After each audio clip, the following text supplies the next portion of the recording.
Hello बच्चों, आप सभी को इस आईडी क्लासेस में स्वागत है। बच्चों आज का हमारा टॉपिक है सामान्य समुच्चय। और ये जो है मैथ क्लास 11 फर्स्ट पेपर में ये जो है होता है। तो हम ये समान समुच्चय के बारे में समझेंगे कि समान समुच्चय क्या होता है।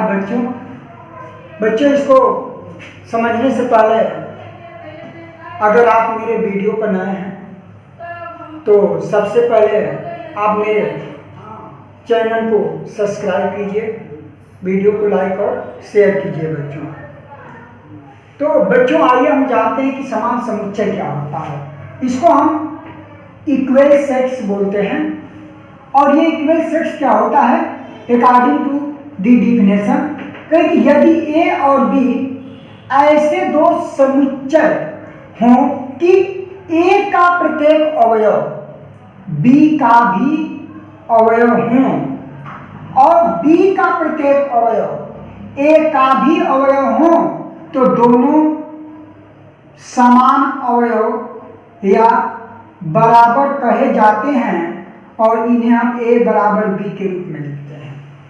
तो हम इसे समान अवयव या बराबर कहे जाएंगे और ये इसी को हम ए बराबर बी लिखेंगे। अर्थात यानी कहने का मतलब यह है कि ए का जो एलिमेंट है वही एलिमेंट बी का भी है, तो दोनों को हम समान समुच्चय कहेंगे और उसको हम ए बराबर बी के रूप में लिखेंगे। इसका संकेत होता है ए बराबर बी होता है। इसको हम प्रतीकात्मक भाषा में क्या करेंगे, अगर x belong to A implied that x belong to B और x belong to D implied that x belong to A, इस तरीके से प्रतीकात्मक भाषा में इसको लिखते हैं समान समुच्चय को। अर्थात हम तब कहेंगे कि a जो है b के बराबर है।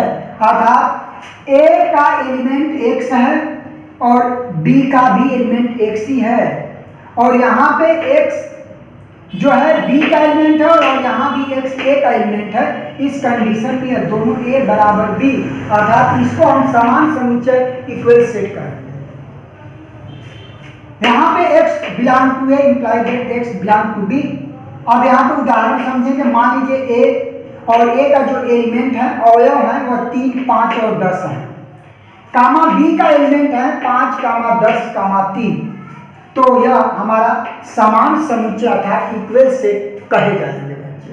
इस वजह से क्योंकि ए का एलिमेंट है 3, 5 और 10, ये आपको 3 एलिमेंट दिखाई दे रहे हैं और बी में आपका 5, 10 और 3 है। अर्थात 3 यहाँ भी है, 3 यहाँ भी मिल रहा है, 5 यहाँ भी है, बी में भी है, 10 ए में भी है और 10 बी में भी है। तो देखा जाए तो ये एलिमेंट जो है सेम दिखाई दे रहे हैं, एक ही एलिमेंट दोनों में है।